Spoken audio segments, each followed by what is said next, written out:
Well, good afternoon. It's a bit grim today. I should be out on blizzard really, but it was raining that hard this morning. It's a really dismal Tuesday, but never mind, we'll get on with it. Apologies for the mucky hat, it's my gardening hat, it was the closest at hand, so this is how it'll have to be.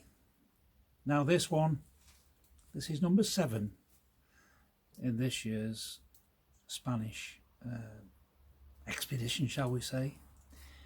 And this one, it's always the highlight of the trip. I've only done it twice, but it's always the highlight of the trip across the Picos, is the Espinama to Sotres trail, or in this case the Sotres to Espinama trail, because I did it the other way around this time.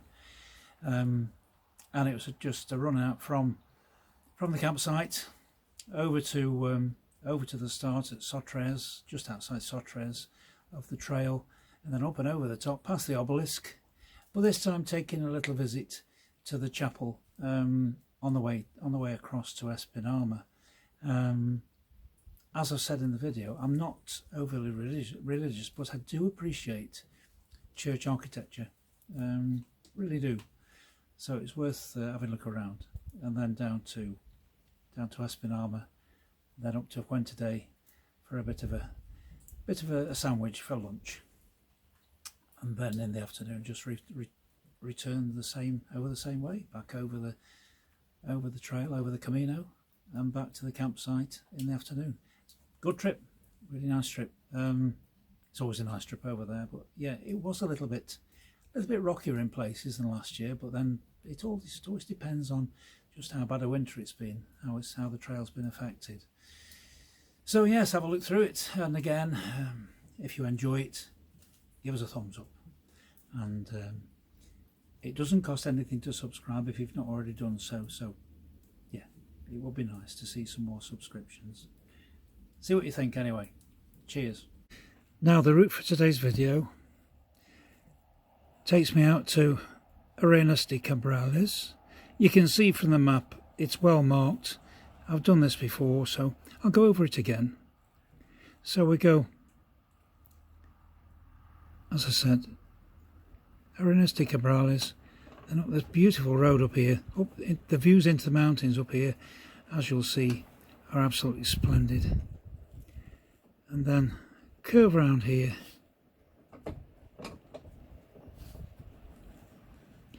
up to almost into the village of Sotres, but then embarking on the trail, the camino, on the way to Espinama, over the top, past the obelisk, and down to Espinama, and then finish off with a ride up to Fuente at the foot of the cable car. The return route is exactly the same, just came back down to Espinama, back over the top. A bit greedy really, doing the trail twice in one day, but it was there, so why not? And then finish off back the way we came, back to the campsite. So that's the route of this one anyway. See what you think. Cheers. Well, I was intending just keeping the camera off until I started on the trail, but when I see this limestone scenery, it's such a waste. I mean, can you see up in front of us the natural archway in the rock?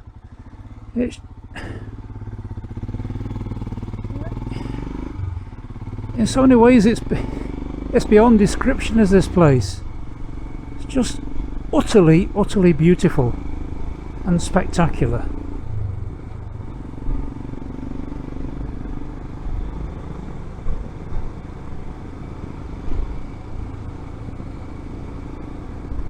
Where we're aiming for to begin with is the village of Sotres.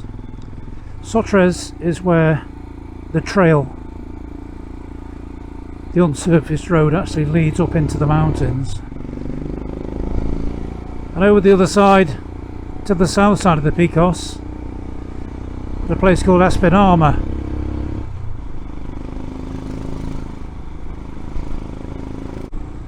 Incidentally, that thing in front of us, that's not El Naranjo. It's nowhere near big enough.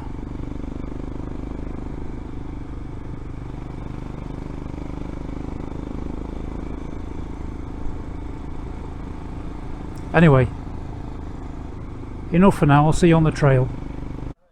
How to give a bloke a heart attack in one easy lesson. I come all the way out here and I see the sign Cerrado. I mean, the word for open is abierto, but Cerrado is closed.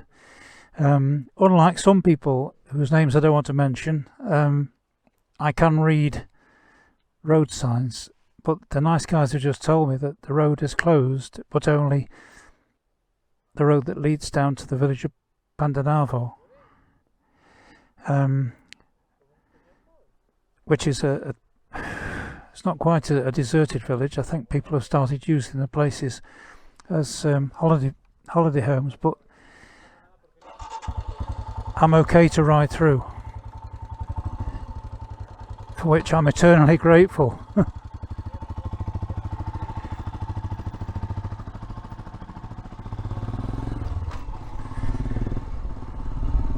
So that's it, we're on the trail.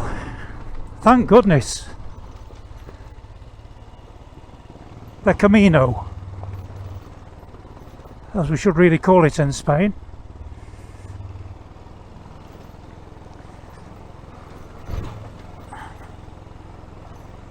Now you probably, I mean, a lot of you will remember me talking about it last year. The fact that it's a trail that runs, or a camino, sorry, that runs from the northern side to the southern side of the Picos, the central Picos, cutting right through the middle of this beautiful mountain scenery, of which there's no shortage. I've only done it once before, that was last year, but people who do it quite often tell me that it changes its character according to just how bad the winters have been and how much work has been put into keeping it clear.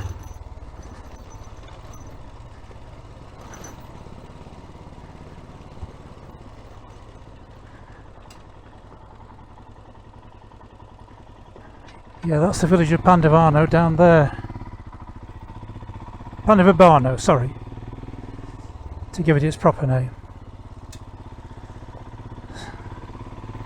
So we're going to carry on right through the middle.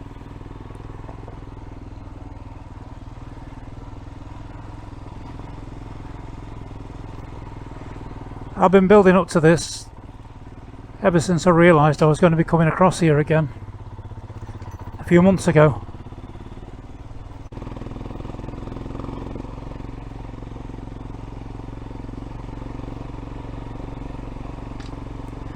It's certainly, for most of the way, it's certainly a lot easier, a lot less technical than the trails back in the Peak District back at home.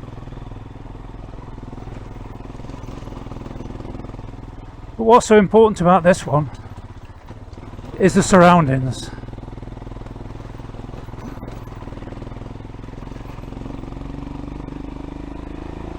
It's a heaven-sent opportunity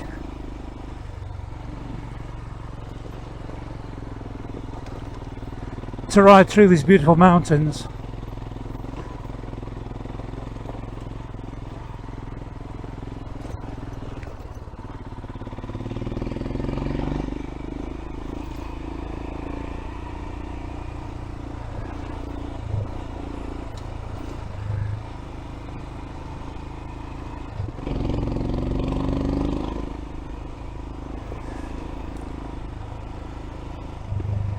Now that's the other village I was talking about up in front of us. I remember last year coming through and it was obvious that some of the buildings were back in use again, but it's obviously a deserted settlement, if you like. Bearing in mind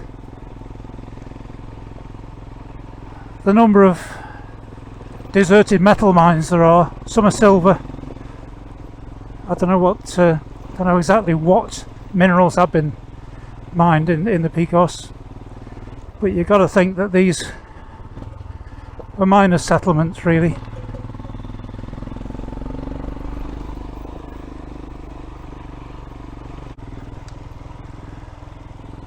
Sort of takes the adventurousness away from the ride when you see cars, just ordinary saloon cars, parked at the side of the trail. But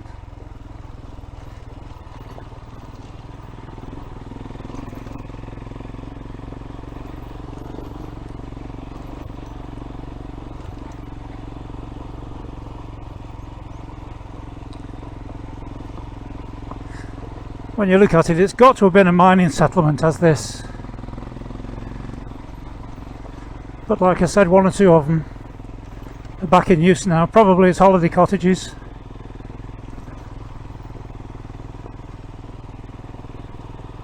That sort of thing.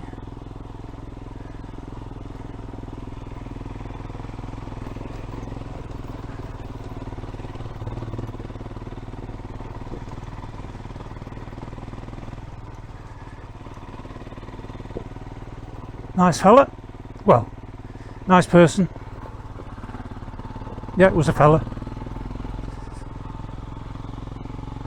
Oh, just look at it.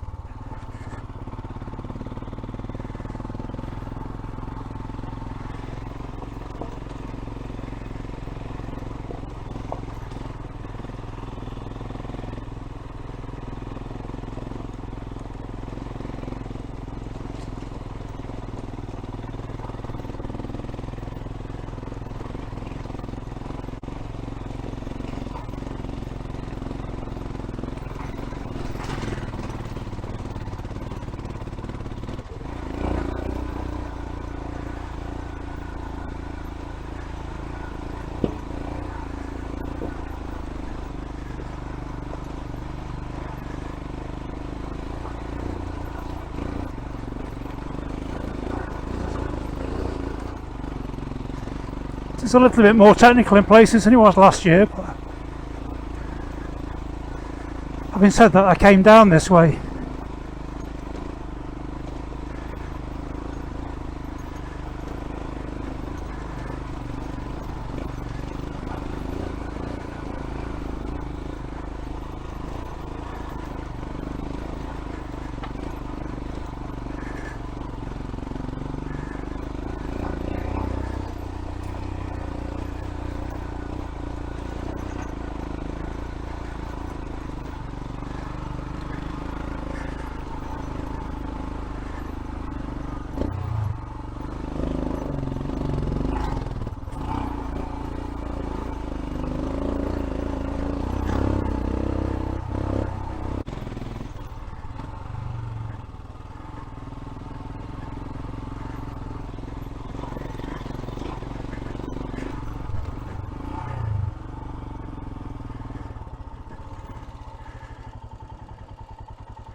Just letting the mountain biker get to a wider, flatter area.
I found another word for this. Simply exquisite.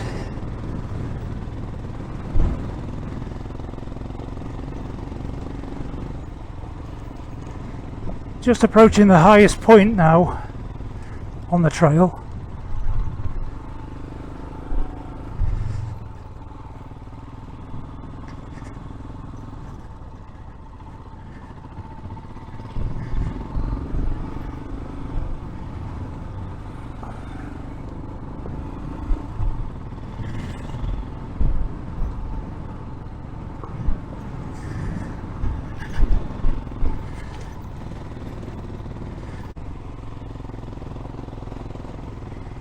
This up here was where I took a wrong turning last year. Ended up in some old mine workings. Just make them out over to the right. And that was the trail I took to get to them. It's one of those situations when it wasn't the end of the world to take the wrong turning, because just a little bit more exploration really. A little bit more knowledge of the history of the area. There's a prohibition notice there now. Yeah. If that had been there last year, I wouldn't have attempted to go down there. Honest.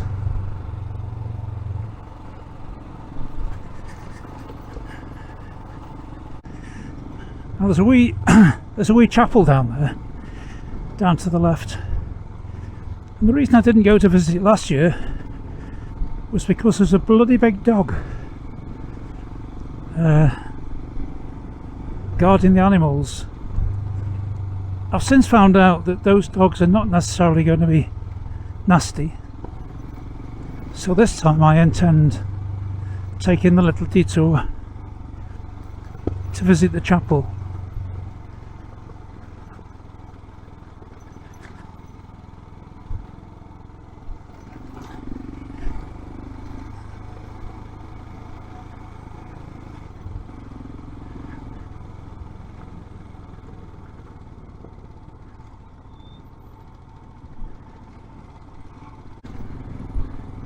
Like I said,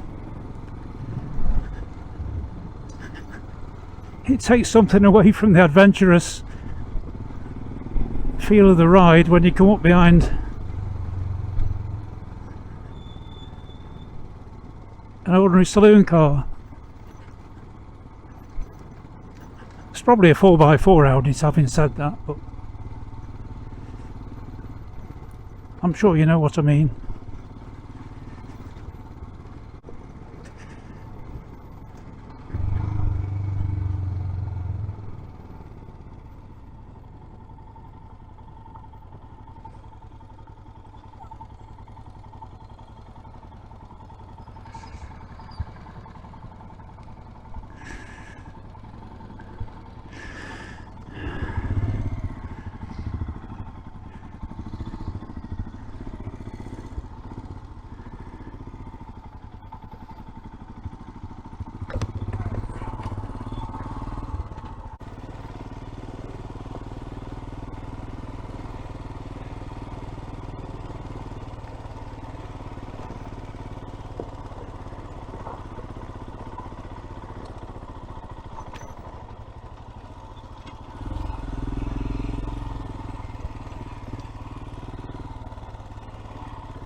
Hola.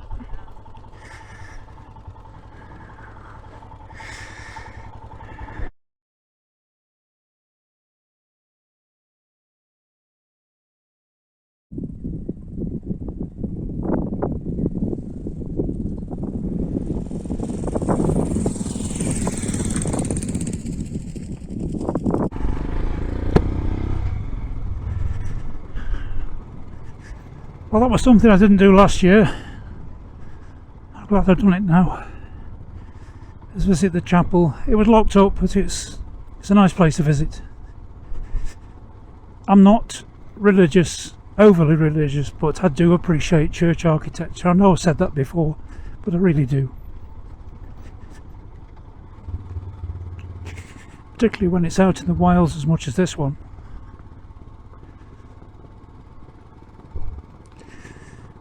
Well, we're gradually descending now down to Espinama, where I'll probably get a bite to eat before turning around and coming back. The dogs, by the way, frightening looking things to look at, but they're actually known as wolf dogs. Not because they look like wolves, but because they guard the animals against wolves. Because there are wolves roaming at large further into the wilds in Spain. There are bears as well, but I've never even seen a wolf, let alone a bear.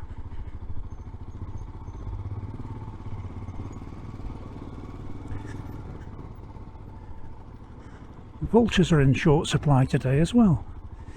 I'd have expected to see 1 or 2 griffon vultures at least riding on the thermals, looking for a bit of a snack.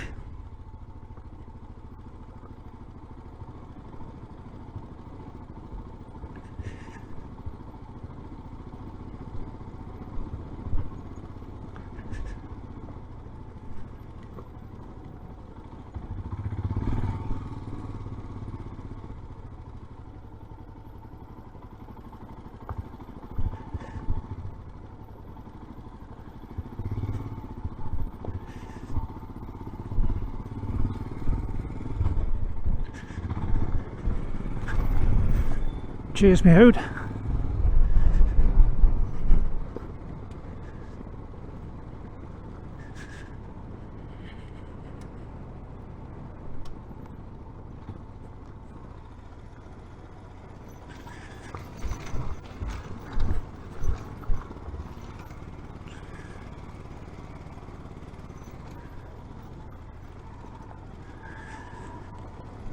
One or two nice looking Aussies.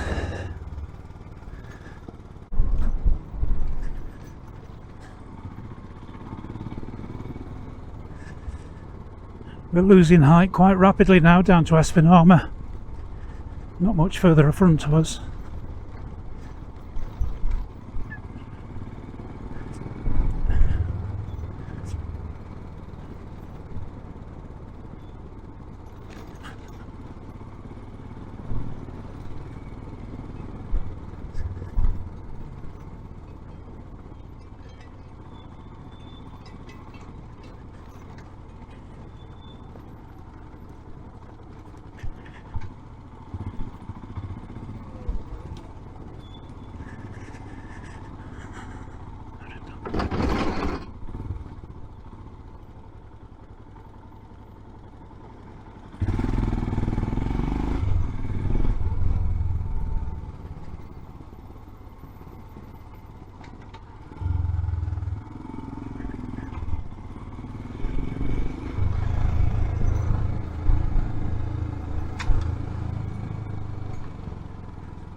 what all this concrete means is that a lot of the height gain going back the opposite direction is not on loose ground.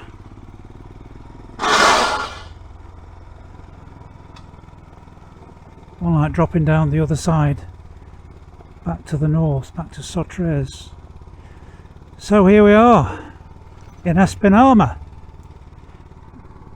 I was just checking. 10 miles.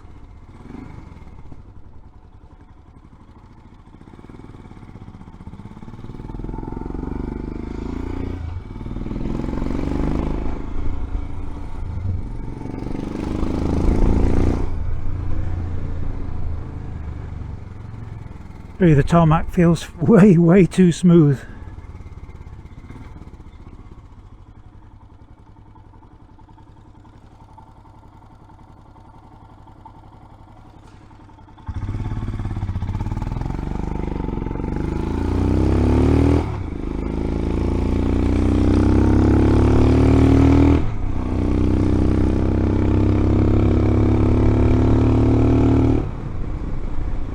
So we'll have a quick look at Fuente before I switch off. But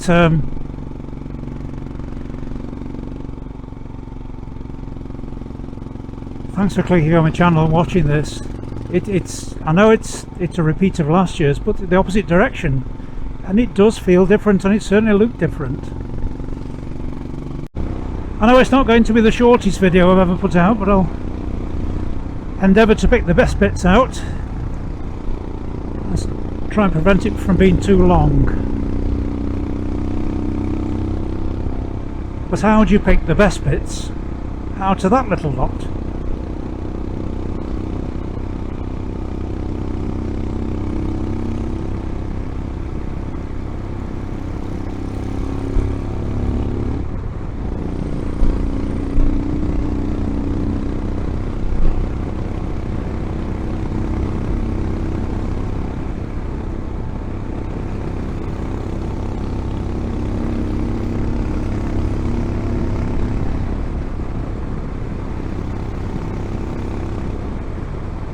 You know, I can't remember which year it was, the first time I came to Picos to climb here. I think it might have been 91.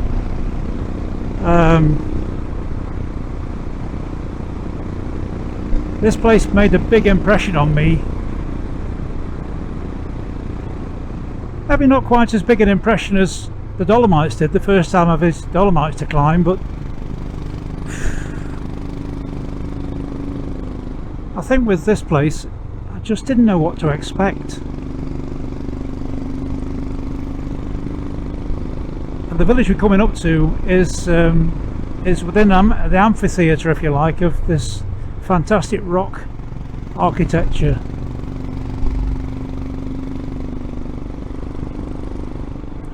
I can see the top cable car station directly in front of us, up at the top now, right on the ridge. Now last year the queue to get a ticket to go on the cable car was massive, let alone the queue to get on the cable car itself. So not only that, I'm a tight git.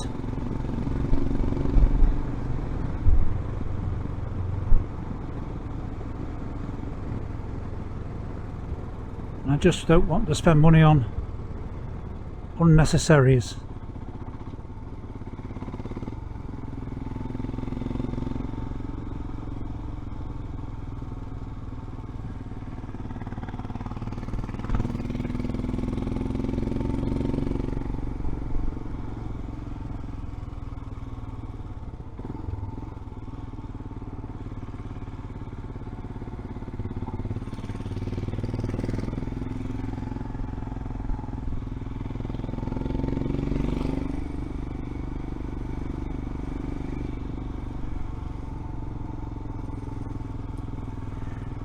It's a certain fact that there's never been as many camper vans on the road as there are these days.